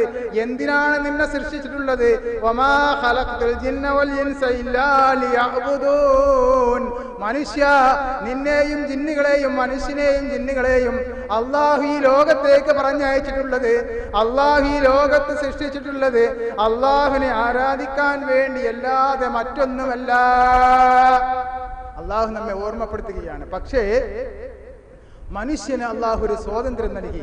ആ സ്വാതന്ത്ര്യമാണ് ഇന്ന് മനുഷ്യൻ ഉപയോഗപ്പെടുത്തിക്കൊണ്ടിരിക്കുന്നത്. എന്താണ് ആ സ്വാതന്ത്ര്യം? ഇന്നാ ഹദൈനാഹു സബീല ഇമ്മാ ശാകിറൻ വ ഇമ്മാ കഫൂറാ. മനുഷ്യന് ഒന്നുകിൽ അള്ളാഹു നൽകിയ വെള്ളം കുടിച്ച്, അള്ളാഹു നൽകിയ ഭക്ഷണം കഴിച്ച്, അള്ളാഹു നൽകിയ വസ്ത്രം ധരിച്ച്, അള്ളാഹുവിന്റെ വായു ശ്വസിച്ച് സത്യനിഷേധിയായി ജീവിക്കാം. തന്റെ രക്ഷിതാവ് ഇല്ല എന്ന് പറഞ്ഞുകൊണ്ട്, 2 അള്ളാഹ് ഉണ്ട് എന്ന് പറഞ്ഞുകൊണ്ട്, അള്ളാഹുവിന് പങ്കുകാരെ ചേർത്തുകൊണ്ട് എങ്ങനെ വേണമെങ്കിലും ജീവിക്കുവാനുള്ള സ്വാതന്ത്ര്യം അള്ളാഹു നൽകി. അതുപോലെ തന്നെ അള്ളാഹുവിന്റെ വെള്ളം കുടിച്ച് വസ്ത്രം ധരിച്ച് അള്ളാഹുവിനെ സൂക്ഷിച്ച് അള്ളാഹുവിനെ ശുക്ർ ചെയ്തുകൊണ്ട് ജീവിക്കുവാനുള്ള സ്വാതന്ത്ര്യവും പടച്ച തമ്പുരാൻ ഈ ലോകത്ത് മനുഷ്യർക്ക് നൽകി. ആ ഒരു സ്വാതന്ത്ര്യമാണ് മനുഷ്യൻ ഉപയോഗപ്പെടുത്തിക്കൊണ്ടിരിക്കുന്നത്. ആ ഒരു സ്വാതന്ത്ര്യം മനുഷ്യന് നൽകിയിട്ട് അള്ളാഹു കാലാകാലങ്ങളിൽ പ്രവാചകന്മാരെ പറഞ്ഞയച്ചു. മനുഷ്യ, നീ ജീവിക്കേണ്ടത് ഇങ്ങനെയാണ്, നീ വളരേണ്ടത് ഇങ്ങനെയാണ്, നീ നടക്കേണ്ടത് ഇങ്ങനെയാണ്, നീ നോക്കേണ്ടത് ഇന്നയിടത്തേക്കാണ്, ഇന്നയിടത്തേക്ക് നീ നോക്കാൻ പാടില്ല, ഇന്നയിടത്തേക്ക് നീ നോക്കണം, ഇന്നത് നീ കേൾക്കാൻ പാടില്ല, ഇന്നത് നീ കേൾക്കണം, ഇന്നത് നീ ഭക്ഷിക്കാൻ പാടില്ല, ഇന്നത് നീ ഭക്ഷിക്കണം തുടങ്ങി പൂർണ്ണമായി മനുഷ്യന് കൃത്യമായ ബോധവൽക്കരണം നടത്തുകയും എന്നിട്ട് മനുഷ്യനോട് ബോധിപ്പിക്കുന്നു, ഇതാ പരലോകമുണ്ട്, പരലോകത്ത് വന്നാൽ ഇന്നത് ഇന്നതാണ് നിനക്ക് ലഭിക്കാൻ സാധ്യതയുള്ളത് എന്ന് മനുഷ്യന് പറയുകയും മനുഷ്യന് ജീവിക്കുവാനുള്ള സ്വാതന്ത്ര്യം നൽകുകയും ചെയ്തു. ആ സ്വാതന്ത്ര്യമാണ് മനുഷ്യൻ ആസ്വദിച്ചു കൊണ്ടിരിക്കുന്നത്. പക്ഷേ ഒരു കാര്യം നാം മനസ്സിലാക്കേണ്ടത്, അള്ളാഹു മനുഷ്യന് ഒരു സമയം ഓർമ്മപ്പെടുത്തി തരുന്നുണ്ട്. എന്താണ് ആ സമയത്തിന്റെ പ്രത്യേകത? കല്ലാ ഇദാ ബലഅതി തറാഖി وقيل من راق وظن أنه الفراق والتفت الساق بالساق إلى ربك يومئذ المساق كلا إذا بلغت التراقي മനുഷ്യന്റെ ശ്വാസം തൊണ്ടക്കുഴിയിലെത്തിയാൽ അള്ളാഹുവിന്റെ ഹബീബ് റസൂലുള്ളാഹി സ്വല്ലല്ലാഹു അലൈഹി വസല്ലം പഠിപ്പിച്ചു, ഒരു മനുഷ്യന്റെ പാപമോചനം അള്ളാഹു സ്വീകരിക്കും അവന്റെ തൊണ്ടക്കുയിൽ ഹർ ഹർ എന്ന് ശബ്ദം വരുന്നത് വരെ, അഥവാ തൊണ്ടക്കുയിൽ ശ്വാസം എത്തുന്നത് വരെ അള്ളാഹു ഒരു മനുഷ്യന്റെ പാപമോചനം സ്വീകരിക്കും. അതുപോലെ കിഴക്കിൽ നിന്ന് ഉദിക്കുന്ന സൂര്യൻ പടിഞ്ഞാറിൽ നിന്ന് എപ്പോഴാണോ ഉദിക്കാൻ തുടങ്ങുന്നത് അതുവരെയും ഒരു മനുഷ്യന്റെ പാപമോചനം അള്ളാഹു സ്വീകരിക്കും. മനുഷ്യന്റെ പാപമോചനം സ്വീകരിക്കുന്ന അവസരം കഴിഞ്ഞ് അവന് ഹിദായത്തിലേക്ക് വരുവാനുള്ള അവസരം കഴിഞ്ഞ് കല്ലാ ഇദാ ബലഅത്തി തറാഖി, അവന്റെ ശ്വാസമത, അവന്റെ വായുവത തൊണ്ടക്കുയിലെത്തുകയാണ്. വഖീല മൻ റാഖ് വളന്ന അന്നഹുൽ ഫിറാഖ്, ഇതാ ഇത് എന്റെ വേർപാടിന്റെ സമയമാണ് എന്ന് ബോധ്യപ്പെടുകയും ചെയ്താൽ, ഇനി എന്റെ ഭാര്യയെ വിട്ട് ഞാൻ പോവുകയാണ്, എന്റെ മക്കളെ വിട്ട് ഞാൻ പോവുകയാണ്, എന്റെ സുഖസൗകര്യമുള്ള വീട് വിട്ട് ഞാൻ പോവുകയാണ്, എന്റെ സമ്പത്ത് വിട്ട് ഞാൻ പോവുകയാണ്, എന്തെല്ലാം എനിക്ക് ഭൂമിയിൽ എന്റെ റബ്ബ് നൽകിയിട്ടുണ്ടോ അത് മുഴുവനും വിട്ടുതാ ഞാൻ പോവുകയാണ് എന്ന് ആ മനുഷ്യന് ബോധ്യപ്പെടുകയാണ്. ആ സമയത്ത് പിന്നെ മനുഷ്യന് ഈ ലോകത്തോട് സംസാരിക്കാൻ സാധ്യമല്ല. അള്ളാഹുവിന്റെ റസൂൽ സല്ലല്ലാഹു അലൈഹി വസല്ലമയുടെ ഈ സമയം അള്ളാഹുവിന്റെ റസൂൽ വിശദീകരിച്ചു തരുന്നുണ്ട്. അള്ളാഹുവിന്റെ റസൂലിന് ആ സമയത്ത് സംസാരിക്കാൻ സാധിച്ചു. ആ സമയത്ത് തന്റെ വേർപാടാണ് എന്ന് ബോധ്യപ്പെട്ടതിന് ശേഷം ഹബീബ് മുഹമ്മദ് മുസ്തഫ സല്ലല്ലാഹു അലൈഹി വസല്ലം തന്റെ കരളിന്റെ കഷ്ണമായ ഫാത്തിമ റളിയല്ലാഹു അൻഹയെ അടുത്തേക്ക് വിളിക്കുകയാണ്. പ്രിയപ്പെട്ട ഫാത്തിമ, ഈ ലോകത്തിൽ ഉപ്പ മരണപ്പെടുകയാണ്. ഫാത്തിമ റളിയല്ലാഹു അൻഹ പൊട്ടിക്കരഞ്ഞു പോയി. വീണ്ടും പറഞ്ഞു, ഫാത്തിമ നീ കരയണ്ട, ഉപ്പയുടെ അടുത്തേക്ക് പൊന്നുമോളെ ആദ്യമായി എത്തുന്നത് നീയായിരിക്കും മോളെ എന്ന് ഉപ്പ സമാധാനിപ്പിക്കുകയും ചെയ്തു. ആ സമയത്ത് ഫാത്തിമ റളിയല്ലാഹു അൻഹ ചിരിച്ചു. നമുക്ക് മിണ്ടാൻ സാധിക്കാതെയായി, വേർപാടാണ് എന്ന് ബോധ്യപ്പെട്ടു. മരണത്തിന്റെ വെപ്രാളത്താൽ കണങ്കാലും തമ്മിൽ കൂട്ടിപ്പിണക്കാൻ തുടങ്ങി. മരണം കണ്ട ആൾക്കാർക്കറിയാം. കുറച്ച് പ്രായമുള്ള ആളുകള് മരണം നേർക്കുനേരെ കണ്ടിട്ടുണ്ടാവും, അവർക്കറിയാൻ സാധിക്കും. ഇനിയുള്ള കാലത്ത് അള്ളാന്റെ വീണ്ടും കണ്ടായിട്ട് മരണം കാണാൻ നമ്മക്കാർക്കും യോഗം ഉണ്ടാവില്ല. എന്താ കാരണം? നമ്മള് ഉപ്പാക്ക് അല്ലെങ്കിൽ ഉമ്മാക്ക് രോഗമായിരുന്നു, ഇനി മോനെ ഒന്നും ചെയ്യാല്ല, ഇത് വീട്ടിൽ കൊണ്ടുപോയിക്കാണ്ട് വല്ല പാലിയേറ്റീവിലോ അല്ലെങ്കിൽ നിങ്ങൾക്ക് എന്തൊക്കെ ചെയ്തിക്കാണ്ട് നിങ്ങൾ നോക്കിക്കോളി എന്ന് പറഞ്ഞു വിട്ടാലും അവസാനമായി മനുഷ്യൻ ഈ സമയം വരും. കല്ലാ ഇദാ ബലഅത്തി തറാഖി, ആ സമയം വരും. ആ വേർപാടാണ് എന്ന് ആ മനുഷ്യന് ബോധ്യപ്പെടുമ്പോൾ സ്വാഭാവികമായും വെപ്രാളങ്ങൾ ഉണ്ടാകും. നമ്മളൊക്കെ IMBന്റെ കീഴിൽ ഹോം കെയർ പോകുമ്പോഴേ നമ്മളൊക്കെ ഇങ്ങനെ പോരുമ്പോ അഭിപ്രായം പറയും, ഇനിയിപ്പോ അള്ളാന്റെ അടുത്താണ് ആയുസ് എടുക്കേണ്ടത്, ഇനിയിപ്പോ എന്തായാലും അതിന്റെ ഇതൊക്കെ മാറിയിരിക്കണം, ഇനിയിപ്പോ ഏതായാലും ഹോം കെയർ നമ്മൾ വരേണ്ട ആവശ്യം എന്തായാലും വരൂല എന്ന് പറഞ്ഞ് പോകുന്ന രോഗിയെ 2 ദിവസം കഴിഞ്ഞ്, ചിലപ്പോൾ 2 ദിവസം കഴിഞ്ഞ് മരിച്ചെന്ന് വിളിക്കും. എങ്ങനെ മരിച്ചു? ആശുപത്രിയിൽ പോയിട്ടായിരുന്നെന്ന് പറയും. അപ്പൊ അവസാന സമയം സ്വാഭാവികമായും മനുഷ്യന് വെപ്രാളം ഉണ്ടാകും, കണ്ണ് ഉരുട്ടി നീക്കും, പല രീതിയിലുള്ള പ്രയാസങ്ങളും കാണിക്കും. നേർക്കുനേരെ കണ്ട ആളുകൾക്ക് അറിയാൻ സാധിക്കും. ഒരു മനുഷ്യന്റെ മരണത്തിന്റെ ലക്ഷണത്തിൽപ്പെട്ടതാണ് കണങ്കാൽ പരസ്പരം കൂട്ടിയിരുമുകയും ചെയ്താൽ, ഇലാ റബ്ബിക യൗമൈദിനിൽ മസാഖ്, ഞാൻ എന്റെ റബ്ബിലേക്ക് മടങ്ങുകയാണ് എന്ന് ആ മനുഷ്യന് ബോധ്യപ്പെടുകയും ചെയ്താൽ, അപ്പോഴാണ് അവൻ ചിന്തിക്കുന്നത് ഫലാ സദ്ദഖ വലാ സല്ലാ വലാകിൻ കസ്സബ വതവല്ലാ. ഫലാ സദ്ദഖ, എന്റെ വിശ്വാസം പൂർത്തിയായിട്ടില്ല. വിശ്വാസിയാണ് എന്ന് പറഞ്ഞുകൊണ്ട്, മുസ്ലിമാണ് എന്ന് പറഞ്ഞുകൊണ്ട് എല്ലാവരുടെയും കൂടെ ഉണ്ടായിരുന്നു. പക്ഷേ തന്റെ വിശ്വാസം പൂർത്തിയായിട്ടില്ല. ഫലാ സ്വല്ല, നമസ്കാരവും കൃത്യമായിട്ടില്ല. നമസ്കരിക്കാറുണ്ടായിരുന്നു, പക്ഷേ അള്ളാഹുവിന്റെ ഹബീബ് പഠിപ്പിച്ച രീതി നമസ്കരിച്ചിട്ടില്ല. വിശ്വാസം കൃത്യമായിട്ടില്ല എന്ന് പറയുമ്പോ നമ്മൾ മനസ്സിലാക്കേണ്ടത് ഇബ്രാഹിം നബി അലൈഹി ഇസ്ലാമിയുടെ ചരിത്രമാണ്. ഞാൻ ചരിത്രം വിശദമായി പറയില്ല. എന്താ നിങ്ങള്, നമ്രൂദ് രാജാവ് തീക്കുണ്ടാരം ഉണ്ടാക്കി, നമുക്ക് അറിയേണ്ടതാണ്. തീക്കുണ്ടാരം ഉണ്ടാക്കി, തീക്കുണ്ടാരം ഇങ്ങനെ കത്തി പുലർന്ന് നിൽക്കുകയാണ്. ഒന്ന് പറഞ്ഞാ മതി, ഇതാ ഞാൻ ഇനി മേലാല പണി ചെയ്യൂല എന്ന് പറഞ്ഞാ മതി. ജിബ്രീൽ അലൈഹിസ്സലാം വന്ന് ഇബ്രാഹിം നബി അലൈഹി ഇസ്ലാമിയോട് ചോദിക്കുകയാണ്, എന്റെ സഹായം ആവശ്യമുണ്ടോ? ആവശ്യമില്ല. ഹസ്ബിയല്ലാഹു വനിഅമൽ വക്കീൽ. ഇതാ വരമേൽപ്പിക്കുവാൻ കഴിവുള്ളവൻ അല്ലാഹുവാണ്, വരമേൽപ്പിക്കുവാൻ പറ്റിയവൻ അല്ലാഹുവാണ്. ഞാനിതാ എന്റെ രക്ഷിതാവിൽ വരമേൽപ്പിച്ചിരിക്കുന്നു എന്ന രീതിയിൽ വരമേൽപ്പിക്കുന്ന വിശ്വാസം, ആ വിശ്വാസം സ്വീകരിക്കുവാൻ ഏത് മനുഷ്യന് സാധിച്ചുവോ അവൻ മാത്രമാണ് ആ സമയത്ത് രക്ഷപ്പെട്ടവൻ. അയഹ്സബുൽ ഇൻസാന അൻ യുത്രക സുദാ. മനുഷ്യ, നീ വിചാരിച്ചു പോയോ നിന്നെ വെറുതെ വിട്ടേക്കുമെന്ന് നീ വിചാരിച്ചു പോയോ? അലൈസല്ലാഹു ബികാഫിൻ അബ്ദ. തന്റെ അടിമക്ക് അല്ലാഹു പോരെ എന്ന് ചോദിച്ചാൽ ഹസ്ബിയല്ലാഹ്, എനിക്ക് അല്ലാഹു മതി എന്ന് പ്രഖ്യാപിക്കുവാൻ കഴിവുള്ള വിശ്വാസമാണ് ഒരു മനുഷ്യന്റെ വിശ്വാസം ഉണ്ടായിരിക്കേണ്ടത്. അവസാന സമയം താനിതാ റബ്ബിലേക്ക് മടങ്ങുകയാണ് എന്ന് ബോധ്യപ്പെടുമ്പോ അവന് മനസ്സിലാവുകയാണ് എന്റെ വിശ്വാസം കൃത്യമായിട്ടില്ല, കാര്യമില്ല. അപ്പൊ അവൻ കൃത്യമായി നമസ്കരിച്ചിട്ടില്ല. ജമാഅത്തിന് വരാൻ സാഹചര്യം ഉണ്ടായിട്ട് ജമാഅത്തിന് വന്നിട്ടില്ല. നമസ്കാരത്തിന്റെ ഫസ്റ്റ് സമയത്ത് നമസ്കരിക്കുവാൻ ചാൻസ് ഉണ്ടായിട്ട് അവൻ വന്നിട്ടില്ല. ആ സമയത്ത് അവന് ബോധ്യപ്പെടുന്നു. അപ്പോഴാണ് പറയുന്നത്, ഫയഖൂലു റബ്ബി ലൗലാ അഖർതനീ ഇലാ അജലിൻ ഖരീബ് ഫഅസ്സദ്ദഖ വഅകും മിനസ് സ്വാലിഹീൻ. റബ്ബേ, എന്നെ ഒരു നിമിഷ നേരത്തേക്ക്, ഒരു നിശ്ചിത സമയത്തേക്ക് റബ്ബേ നീ വിട്ടുതരികയാണ് എങ്കിൽ ഫഅസ്സദ്ദഖ, ഞാൻ സ്വതക്ക നൽകിക്കൊള്ള റബ്ബേ, വഅകും മിനസ് സ്വാലിഹീൻ, ഞാൻ സ്വാലിഹീങ്ങളുടെ കൂട്ടത്തിൽ ആയിക്കൊള്ളാം റബ്ബേ. നിങ്ങൾ ആ സമയത്താണ് മനുഷ്യൻ വിലപിക്കുകയാണ് അല്ലാഹുവിനോട്, റബ്ബേ ഞാനിതാ പറ്റിപ്പോയിട്ടുണ്ട് റബ്ബേ, എനിക്ക് നീ വിട്ടുതരികയാണ് എങ്കിൽ, ഒരു നിശ്ചിത സമയത്തേക്കെങ്കിലും എന്നെ വിട്ടുതരികയാണെങ്കിൽ റബ്ബേ, ഞാൻ നിന്നിലേക്ക് കീഴൊതുങ്ങി നിന്റെ പ്രവാചകന്മാർ പഠിപ്പിച്ച രീതിയിൽ ജീവിച്ചു കൊള്ളാം റബ്ബേ. അപ്പോഴാണ് അല്ലാഹുവിന്റെ മറുപടി, വലൻ യുഅഖിറല്ലാഹു നഫ്സൻ ഇദാ ജാഅ അജലുഹാ വല്ലാഹു ഖബീറും ബിമാ തഅമലൂൻ.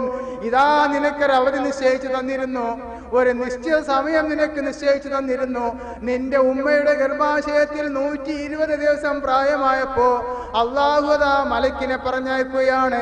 മലക്കിനെ പറഞ്ഞയച്ച് അവിടെ വെച്ച് ഉമ്മയുടെ ഗർഭാശയത്തിൽ ജീവൻ നിക്ഷേപിച്ചു. ഉമ്മയുടെ ഗർഭാശയത്തിൽ വെച്ച് തന്നെ നീ എത്ര കാലം ജീവിക്കുമെന്ന് അല്ലാഹു നിശ്ചയിച്ചിട്ടുണ്ട്. നീ എന്തെല്ലാം ഭക്ഷിക്കുകയില്ല. നീ ഭാഗ്യവാനാണോ നിർഭാഗ്യവാനാണോ എന്ന് മോനെ അവിടെ വെച്ച് നിശ്ചയിച്ചു പോയി മോനെ. ഇനി ഒരു നിമിഷം പോലും നിന്നെ പിന്തിക്കുവാൻ സാധ്യമല്ല മോനെ എന്ന് അവിടെ വെച്ച് അല്ലാഹു പറയുകയാണ്. മനുഷ്യൻ കൈമലർത്തുന്ന രംഗമാണ്. അത്തരം ആളുകളുടെ മരണത്തെക്കുറിച്ച് അല്ലാഹു പറയുന്നത് നോക്കൂ നിങ്ങൾ. വലൗ തറാ ഇദ് യതവഫൗനല്ലദീന കഫറുൽ മലായികതു യദ്രിബൂന വുജൂഹും വഅദ്ബാറഹും. അത്തരം ആളുകളുടെ, നിഷേധികളായ ആളുകളുടെ മരണം നിങ്ങൾ കാണുമായിരുന്നുവെങ്കിൽ അല്ലാഹുവിന്റെ അപാരമായ കാരുണ്യത്താൽ നമുക്ക് കാണാൻ സാധ്യമല്ല. അല്ലാഹു നമുക്ക് നൽകിയ കാരുണ്യത്തിന്റെ ഭാഗമായി, അല്ലാഹുവിന്റെ റഹ്മത്തിന്റെ ഭാഗമായി അല്ലാഹു മനുഷ്യനെ മരിപ്പിക്കുന്നതും ശിക്ഷിക്കുന്നതുമെന്ന് നമുക്ക് നമ്മുടെ നഗ്ന നേത്രങ്ങൾ കൊണ്ട് കാണാൻ സാധ്യമല്ല, മനുഷ്യനെ അറിയാൻ സാധ്യമല്ല. ഒരു പക്ഷേ നിനക്കത് കാണാൻ സാധ്യമായിരുന്നുവെങ്കിൽ അല്ലാഹു അവിശ്വാസികളായ അവരെ മുഖത്തടിച്ചുകൊണ്ടും അവരുടെ പുകം ഭാഗത്തടിച്ചുകൊണ്ടുമൊക്കെ മരണപ്പെടുത്തുന്ന രംഗം നിനക്ക് കാണാൻ സാധിക്കുമായിരുന്നുവെങ്കിൽ. വിശദീകരിച്ചു. നനഞ്ഞ പഞ്ഞിയിൽ കുളത്തിട്ട് വലിക്കുന്നത് പോലെയാണ് അവിശ്വാസികളുടെ ആത്മാവിനെ അല്ലാഹു പിടിച്ചെടുക്കുന്നത്. അതുകൊണ്ട് തന്നെ ആ രീതിയിലുള്ള വെപ്രാളങ്ങളും പ്രയാസങ്ങളും അവർക്കുണ്ടായിരിക്കും. ആ സമയത്ത് അവരെ ആ രീതിയിൽ പിടിച്ചെടുത്തുകൊണ്ട് മരിപ്പിക്കുമെന്നതല്ല, നിങ്ങൾ പ്രവർത്തിച്ചതിന്റെ ഫലം നിങ്ങൾ ആസ്വദിച്ചു കൊള്ളുക.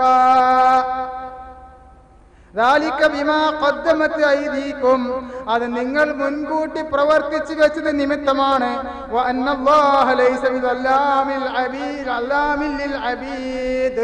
അല്ലാഹു ഒരിക്കലും ഒരാളോടും അക്രമം പ്രവർത്തിക്കുകയില്ല.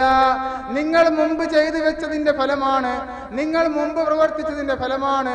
നിങ്ങളുടെ റബ്ബ് ഒരിക്കലും ഒരാളോടും അനീതി പ്രവർത്തിക്കുകയില്ല. നിങ്ങൾ ചെയ്തതിന്റെ പ്രതിഫലം മാത്രമാണ് നിങ്ങൾക്ക് ലഭിക്കുന്നത് എന്ന് ആ സമയത്ത് പറയപ്പെടുമെന്നും ഖുർആൻ നമ്മെ പഠിപ്പിക്കുകയാണ്. എന്നാൽ സത്യവിശ്വാസികളുടെ മരണവും അല്ലാഹു വിശദീകരിച്ചു തരുന്നു. യാ അയ്യത്തുഹൻ നഫ്സുൽ മുത്മഇന്ന, തൃപ്തി കൊണ്ടും തൃപ്തി ലഭിച്ചുകൊണ്ടും അല്ലാഹുവിന്റെ തൃപ്തിയിലേക്ക് മടങ്ങുക. അല്ലാഹുവിന്റെ സമാധാനമടഞ്ഞ ആത്മാവേ, നീ തൃപ്തി അടഞ്ഞുകൊണ്ട് മടങ്ങുക. ഇർജിഇ ഇലാ റബ്ബിക റാദിയതൻ മർദിയ ഫദ്ഖുലി ഫീ ഇബാദി വദ്ഖുലി ജന്നതി. നീ സന്തോഷത്തോടു കൂടി മടങ്ങുക, നീ തൃപ്തി അടഞ്ഞുകൊണ്ട് മടങ്ങുക. നീ അള്ളാഹുവിന്റെ സച്ചരിതരായ അടിമകളുടെ കൂട്ടത്തിലും സ്വർഗത്തിലും നീ പ്രവേശിച്ചു കൊള്ളുക എന്ന് അള്ളാഹുദാ മനുഷ്യരുടെ ആത്മാവിനോട് പറയുകയാണ്. സമാധാനത്തോടു കൂടി, ഒരു കൂജയിൽ നിന്ന് വെള്ളമൊഴിക്കുന്ന ലാഘവത്തോടു കൂടി സത്യവിശ്വാസിയായ മനുഷ്യന്റെ റൂഹിനെ പിടിച്ചെടുക്കുമെന്ന് അള്ളാഹു നമ്മെ പഠിപ്പിക്കുകയാണ്. പരലോകത്ത് വെച്ച് സത്യവിശ്വാസികളായ ആളുകൾക്ക്, വിശ്വാസം ദൃഢമായ ആളുകൾക്ക് ലഭിക്കുന്ന ഒരുപാട് ആനുകൂല്യങ്ങൾ അള്ളാഹു പറഞ്ഞ കൂട്ടത്തിൽ ഇബ്നു ഉമർ റളിയല്ലാഹു അൻഹു പഠിപ്പിക്കുന്ന ഹദീസ് നമുക്ക് കാണാൻ സാധിക്കും. അൻ ഇബ്നു ഉമർ റളിയല്ലാഹു അൻഹു സമീഅത റസൂലുള്ളാഹി സ്വല്ലല്ലാഹു അലൈഹി വസല്ലം യഖൂലു, ഇബ്നു ഉമർ റളിയല്ലാഹു അൻഹു പറയുകയാണ്, അല്ലാഹുവിന്റെ ഹബീബ് മുഹമ്മദ് മുസ്തഫ സ്വല്ലല്ലാഹു അലൈഹി വസല്ലം പറയുന്നത് ഞാൻ കേട്ടു. യുദ്നൽ മുഅ്മിനു യൗമൽ ഖിയാമത്തി റബ്ബിഹി, യുദ്നൽ മുഅ്മിനു യൗമൽ ഖിയാമത്തി മിർ റബ്ബിഹി. തന്റെ രക്ഷിതാവ് തന്റെ വിശ്വാസിയായ അടിമയെ തന്നിലേക്ക് ചേർത്ത് നിർത്തുകയാണ്. തന്റെ സത്യവിശ്വാസിയായ അടിമയെ, കൃത്യമായി ജീവിതത്തിൽ നിഷ്ഠ പാലിച്ച അടിമയെ അല്ലാഹു തന്നിലേക്ക് ചേർത്ത് നിർത്തുന്നു. അവനും ആ അടിമക്കും മറ്റുള്ളവരുടെയും ഇടയിൽ ഒരു മറയിടുകയാണ്. അവനോട് എന്താണ് ചോദിക്കുന്നത് എന്നും അവൻ എന്താണ് ഉത്തരം പറയുന്നത് എന്നും മറ്റാർക്കും കാണാൻ സാധ്യമല്ല. അഥവാ ഓരോ മനുഷ്യനെയും അള്ളാഹു ഒറ്റക്ക് വിളിച്ച് വിചാരണ നടത്തുമെന്ന്. അങ്ങനെ സത്യവിശ്വാസിയായ ഒരു മനുഷ്യനെ അള്ളാഹു വിചാരണ വിളിക്കുകയും ഒരു മറയിടുകയും ചെയ്യുന്നു. അതിന്റെ പാപങ്ങൾ പറഞ്ഞ് അവന് ബോധ്യപ്പെടുത്തുന്നു. ഈ പാപങ്ങളൊക്കെ നീ ചെയ്തിരുന്നില്ലേ, ഈ കാര്യങ്ങളൊക്കെ നീ ചെയ്തിരുന്നില്ലേ, ഇന്നേയും കാര്യങ്ങളൊക്കെ നീ ചെയ്തിരുന്നില്ലേ. ഫയഖൂലു റബ്ബി അഅരിഫു, ആ സമയത്ത് അവൻ പറയുന്നു, റബ്ബേ ഞാനത് ചെയ്തിരുന്നു റബ്ബേ. ഖാല, അല്ലാഹു അറിയുകയാണ്, ഫഇന്നി ഖദ് സറതുഹാ അലൈക ഫിദ്ദുനിയാ, നിനക്ക് ഞാൻ അത് ദുനിയാവിൽ വെച്ച് മൂടി വെച്ച് തന്നതുപോലെ ഞാനിതാ അനഅഫിറുഹാ ലക്കൽ യൗം, ഇന്നിതാ ഞാൻ നിങ്ങൾക്ക് നിന്റെ പാപം മുഴുവനും പുറത്തു തന്നിരിക്കുന്നു. എന്നിട്ട് അല്ലാഹു നന്മ എഴുതിയ രേഖകൾ ആ മനുഷ്യനെ ഏൽപ്പിക്കുമെന്ന് അല്ലാഹുവിന്റെ ഹബീബ് സല്ലല്ലാഹു അലൈഹി വസല്ലം സത്യവിശ്വാസികൾക്കുള്ള ആനുകൂല്യമായി നമ്മെ പഠിപ്പിക്കുകയാണ്.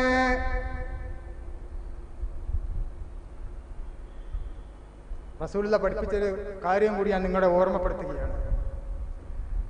അനസ് റളിയല്ലാഹു അൻഹു റിപ്പോർട്ട് ചെയ്യുന്ന ഒരു ഹദീസിലൂടെ ഒരു കാര്യം അല്ലാഹു പഠിപ്പിക്കുന്നു. എന്താണ് ആ കാര്യം? പരലോകത്ത് മനുഷ്യന്മാരെ മുഴുവനും ഹാജരാക്കപ്പെടുകയാണ്. ഹാജരാക്കപ്പെടുന്ന സമയത്ത്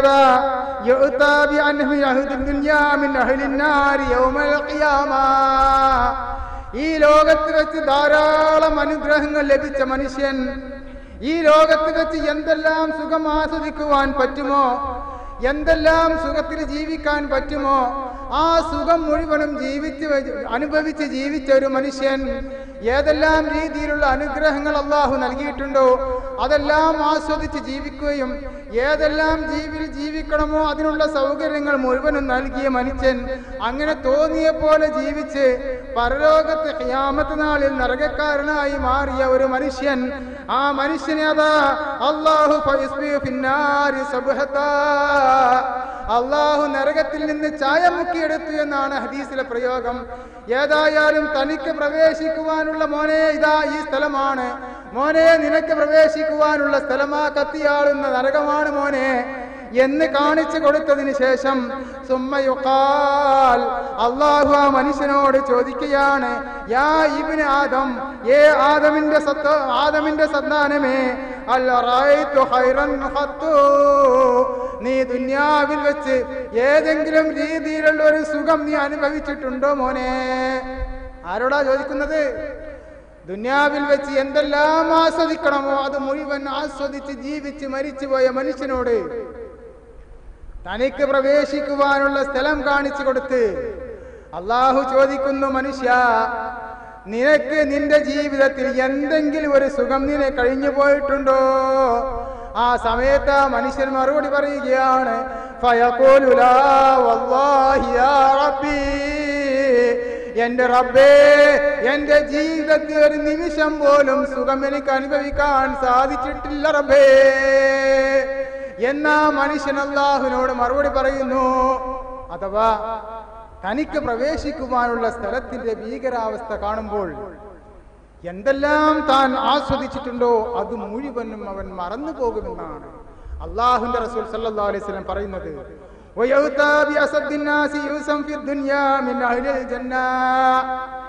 മറ്റൊരു മനുഷ്യനെ അതാ അല്ലാഹു ഖിയാമത്ത് നാളിൽ വിചാരണക്ക് കൊണ്ടുവരുന്നു. ആ സമയത്ത് ആ മനുഷ്യനോട് അല്ലാഹു ചോദിക്കുന്നു, എന്താണ് ആ മനുഷ്യന്റെ പ്രത്യേകത? എന്തെല്ലാം പ്രയാസം ഈ ലോകത്ത് വെച്ച് അവന് അനുഭവിക്കാൻ സാധിക്കുമോ? രോഗത്തിന് മേൽ രോഗം ബാധിച്ച മനുഷ്യനാണ്, പ്രയാസത്തിന് മേൽ പ്രയാസം ബാധിച്ച മനുഷ്യനാണ്, പട്ടിണിക്ക് മേൽ പട്ടിണി അനുഭവിച്ച മനുഷ്യനാണ്, തന്റെ ജീവിതത്തിൽ ഒരു സുഖം പോലും അനുഭവിച്ചിട്ടില്ലാത്ത ഒരു മനുഷ്യൻ. ചില ആൾക്കാരെ പറ്റി നമ്മൾ പറയില്ല അങ്ങനെ, ഔ പാവം മരിച്ചു, കുട്ടികളെ കൊണ്ട് ഒരു സുഖം ഉണ്ടായില്ല, അദ്ദേഹം ഒന്നും ജീവിതത്തിൽ ഒരു സുഖവും അനുഭവിച്ചിട്ടില്ല. അത്തരം ഒരാളാണല്ലോ അബ്ദുറഹ്മാൻ ഇബ്നു ഔഫ്. നമ്മൾ കേട്ടത് നമ്മളെ നോമ്പ് തുറന്റെ ദിവസം, ആ നോമ്പ് തുറക്കുന്ന സമയത്ത് നമ്മൾ റഹ്മാനി പറഞ്ഞു സംഭവം. അബ്ദുറഹ്മാൻ ഇബ്നു ഔഫ് നോമ്പ് തുറക്കാൻ വേണ്ടി ഭക്ഷണം എടുത്തു വെച്ചപ്പോ അദ്ദേഹം കരയുകയാണ്. അദ്ദേഹം ആലോചിച്ചു, മിസ്അബ് ഇബ്നു ഉമൈർ റളിയല്ലാഹു അൻഹു, വലിയ സമ്പന്നനായിരുന്ന തന്റെ കൂട്ടുകാരൻ, ആ കൂട്ടുകാരൻ ഉഹദ് യുദ്ധത്തിൽ വീണ് മരിച്ചപ്പോൾ അദ്ദേഹത്തെ കബറടക്കാൻ നോക്കുന്ന സമയത്ത് അദ്ദേഹത്തിന്റെ വസ്ത്രമെടുത്ത് അദ്ദേഹത്തെ മൂടാൻ നോക്കുമ്പോ, കഫൻ ചെയ്യാൻ നോക്കുമ്പോ തലമറച്ചാൽ കാലുമറയാത്ത, കാലുമറച്ചാൽ തലമറയാത്തൊരു വസ്ത്രമായിരുന്നു അദ്ദേഹത്തിന് ബാക്കിയുണ്ടായിരുന്നത്. അള്ളാഹുവിന്റെ റസൂലേ, നമ്മുടെ മിസ്അബിന്റെ വസ്ത്രം അത് അദ്ദേഹത്തെ മൂടാൻ മാത്രം തടയുന്നില്ല റസൂലേ എന്ന് സഹാബിമാർ പറഞ്ഞപ്പോ അള്ളാഹുവിന്റെ ഹബീബ് മറുപടി പറഞ്ഞു. എന്താ പറഞ്ഞത്? അദ്ദേഹത്തിന്റെ വസ്ത്രം കൊണ്ട് തലഭാഗം മൂടി കാൽഭാഗം പുല്ല് വെച്ച് കെട്ടിയിട്ട് നിങ്ങൾ മറമാടിക്കൊള്ളുക എന്ന് പറഞ്ഞു. എങ്കിൽ എന്റെ കൂട്ടുകാരൻ ഉഹദ് യുദ്ധത്തിൽ മരിച്ചപ്പോൾ യാതൊരു ജീവിതത്തിൽ ഒരു സുഖവും അദ്ദേഹത്തിന് അനുഭവിക്കാൻ സാധിച്ചിട്ടില്ല. ദുന്യവിൽ അദ്ദേഹം പ്രയാസത്തിന് മേൽ പ്രയാസമായിട്ടാണ് ജീവിച്ചത്. ഇസ്ലാമിലേക്ക് വരുന്നതിന് മുമ്പ് വലിയ സമ്പന്നനായിട്ടും അദ്ദേഹം അങ്ങനെ മരണപ്പെട്ടു പോവുകയും, ഞാൻ ഈ ഭക്ഷണത്തിന്റെ മുമ്പിൽ സുഭിക്ഷതയിൽ നിൽക്കുമ്പോൾ എന്റെ ഈ ലോകത്ത് വെച്ച് ഞാൻ പ്രവർത്തിച്ചത് മുഴുവൻ അല്ലാഹു എനിക്ക് ഈ ലോകത്ത് തന്നെ നൽകുകയും എന്നെ പരലോകം നഷ്ടപ്പെടുകയുമാണോ എന്ന് പേടിച്ചുകൊണ്ട് അദ്ദേഹം കരഞ്ഞു എന്ന് ചരിത്രത്തിൽ നമുക്ക് കാണാൻ സാധിക്കുന്നു. അതുപോലെ ജീവിതത്തിൽ ഒരു സുഖവും അനുഭവിച്ചിട്ടില്ലാത്ത ഒരു മനുഷ്യൻ, ആ മനുഷ്യനെ അതാ അള്ളാഹു പരലോകത്ത് കൊണ്ടുവരികയും നരകത്തിൽ നിന്ന് ചായം മുക്കിയെടുത്തു. അഥവാ നിനക്ക് പ്രവേശിക്കുവാനുള്ള സ്ഥലം മോനെ, ഈ സ്വർഗമാണ് മോനെ നിനക്ക് പ്രവേശിക്കാനുള്ളത് എന്ന് അള്ളാഹു ആ മനുഷ്യനെ കാണിച്ചു കൊടുക്കുകയും അതിനുശേഷം ആ മനുഷ്യനോട് ചോദിക്കുന്നു, യാ ഇബ്നു ആദം, ഹൽ റഅയ്ത യൂസം ഖത്തു, ആദമിന്റെ പുത്ര, നീ ദുനിയാവിൽ വെച്ച് എന്തെങ്കിലും ചെറിയൊരു പ്രയാസം അനുഭവിച്ചിട്ടുണ്ടോ മോനെ? ദുനിയാവിൽ വെച്ച് ഏതെങ്കിലും ചെറിയൊരു പ്രശ്നം നിനക്ക് അനുഭവിക്കേണ്ടി വന്നിട്ടുണ്ടോ? ആ സമയത്ത് ആ മനുഷ്യൻ പറയുകയാണ്, അദ്ദേഹം പറയുന്നു, ലാ വല്ലാഹി റബ്ബേ, എനിക്ക് യാതൊരു പ്രയാസവും അനുഭവിക്കേണ്ടി വന്നിട്ടില്ല റബ്ബേ. എന്നാ മനുഷ്യൻ തനിക്ക് പ്രവേശിക്കുവാനുള്ള സുഖീയമായ സുഖം കാണുമ്പോൾ ദുനിയാവിൽ വെച്ച് എന്തെല്ലാം ജീവിച്ചനുഭവിച്ചോ മുഴുവൻ മറന്നു പോവുകയാണ്. അതാണ് റസൂലുള്ളാഹി പറഞ്ഞത്,